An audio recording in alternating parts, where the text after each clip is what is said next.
Hello.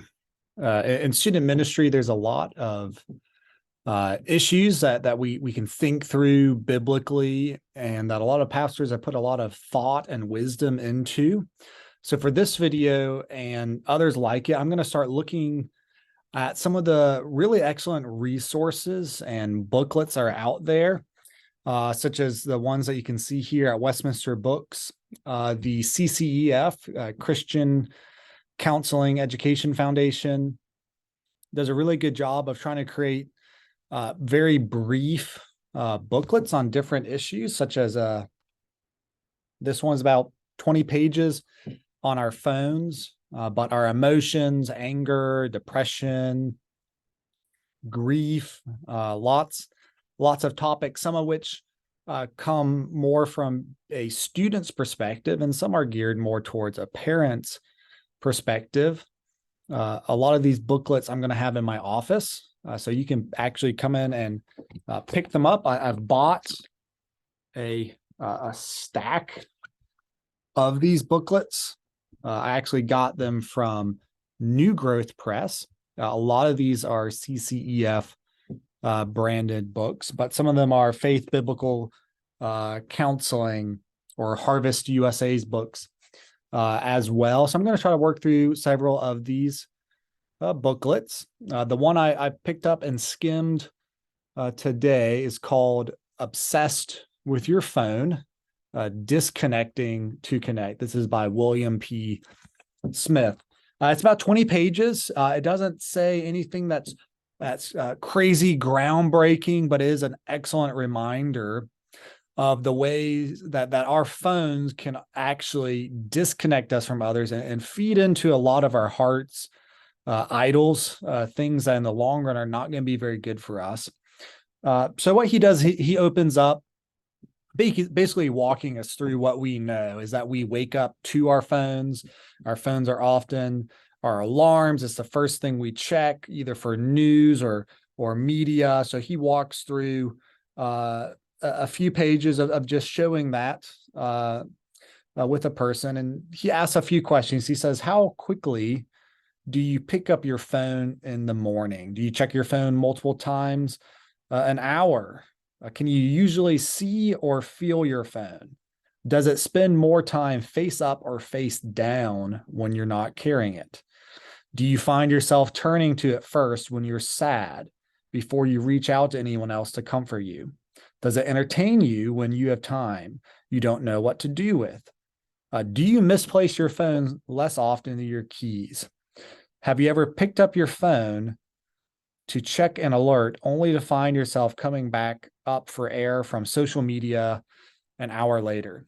Or in my case, sometimes does your body get so many little notifications that there's phantom notifications where you thought your phone buzzed, but it actually didn't. And that's just your body expecting it because it happens so many times a day. So yeah, he's raising all these questions about how we use our phones often just to soothe and regulate our anxieties or when we're irritated, and that we spend a vast amount of our time on our phone. And thankfully, a lot of our phones, Apple, Android, both of which you can get programs or have it tell you how much time you have spent on different apps. Or as I'll say in a second, you can actually set limits on those things, which I would highly advocate. But with the amount of time we spend on our phones, with the title, as you can imagine, he's going to argue that these things can actually disconnect us more than they really do connect us to others. He says as screen time increases, people are more distracted, less skilled at engaging others face to face, and feel increasingly isolated and alone. I think that's true. As much as we talked about how in education, maybe the mask with COVID hurt our ability to recognize facial expressions, especially in younger people who are still developing face-to-face eye contact skills, kind of the face-to-face handshake kind of interactions were greatly harmed. Our cell phones do this to us as well. And he talks about how we often reach for our phones 150 times a day. and some people range between 2,600 to 5,000 swipes or taps a day. So all of this is really just an invitation to sit down, intentionally think about our cell phones, and to make a plan so that we're using our phones more than they're using us. And definitely what I've found is as I've tried to make some limits on things like YouTube and Facebook, Twitter, is that I try to find workarounds, and I rebel against that at times. That I want more time than I reasonably set for myself. But the reality is our phones are meant to be little casinos where we get that randomly distributed rewards that reinforce patterns of behaviors. This is built into the phone. Designers of apps like to put random positive feedback into them that create addictive cycles. It's built into it, and it's little dopamine, serotonin factories to either calm us or to give us a little bit of happiness. So we need to be very aware of this, because as he develops the argument, we're made in an image of God to be many creators and many rulers, and phones make us little gods of our own world, much as video gaming does as too. We're creative. We can control things. We have time to come up with our response via text or via social media versus face-to-face. It's real-time live. People can see our emotions, our reactions. We're much more vulnerable to other people. We're much less in control through those. So really to get to the payoff, and he goes through how we're fallen, the gospel, and that the need for taking our strength and assurance in Christ. I think they're very helpful things. He says Jesus came to destroy the power of sin and reverse the curse of brokenness. You and I now have resources from Christ to engage a ruined creation. So I think he very helpfully engages the gospel and the way that reorders our loves, our desires, our sense of fulfillment. That we're not just on we're not climbing the pyramid of self-actualization. No, we're in Christ. But I think one of the big payoffs in this is he gets a little more granular and particular. What do you particularly look to for your phone to offer you? And he gives 4 areas that I think are pretty helpful. He says sometimes there's a spiritual hunger, and there's 4 common longings that drive us to our phones. One is to search for significance. So this is when you go to your phone to see if you have more follows or likes or comments that give you significance. It's not that you're trying to connect with people. It's that you're measuring your worth and your value based off of the volume and the weight of those interactions. Have people noticed you? As some have said, the unobserved life is not worth living. He turns us back to say that Christ sees us. He's cleansed us. He's given us his enthusiastic, wholehearted attention. And we need a deep face-to-face community, which, yes, properly done, text and phone calls and some social media can be community. But more often than not, he says, is really a false significance, a false feeling of being observed and known at times. So we need to be careful of that. Second, a lot of us go to our phones with a sense of fear of missing out.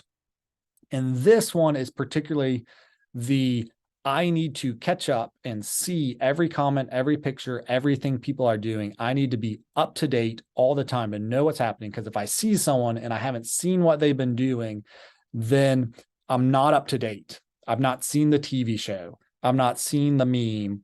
I'm not caught up with my friends, and I'll be embarrassed if I'm not up to date with whatever's happening in the world. And with this, he very simply says, you're not omniscient. You're not God. You don't have to know what's happening on the other side of the country, on the other side of the world. And you're not always going to know what's happening with all of your friends. So giving up that fear of missing out, and know, you know what? You are going to, and that's okay. We are human. Third, he talks about feeling secure. Phones offer security because there's a lot of control. You control your virtual world. He says it provides a place that you can master. You can go where you want, when you want, for as long as you want, to do what you want. There are no restrictions, no rules, and if you prefer, no accountability. Now, that of course is something we need to challenge. As Christians, we are accountable to one another. We're accountable to ourselves before God, husbands to wives, and wives to husbands, parents, children to parents, that we live accountable lives to each other. Because God cares the way that sin harms us. And in a community, we should care whether we're living in a way that our cell phones are instructing us in pursuing the good, the true, the beautiful, training us up in godliness and maturity, or whether our phones are training us unaccountably in maturity and just worldliness and foolishness, and with ideas that have no gospel, no God, no sensibility behind them. There's a lot of foolish things on the are all popular on Reddit or Instagram or TikTok. A lot of things get attention that don't deserve it. And that kind of leads us to our last one, being entertained. Just fear of boredom. Your phone prevents you from ever having that half an hour of boredom where you might be able to reflect. So TV, social media, kind of scrolling, YouTube Shorts, TikTok.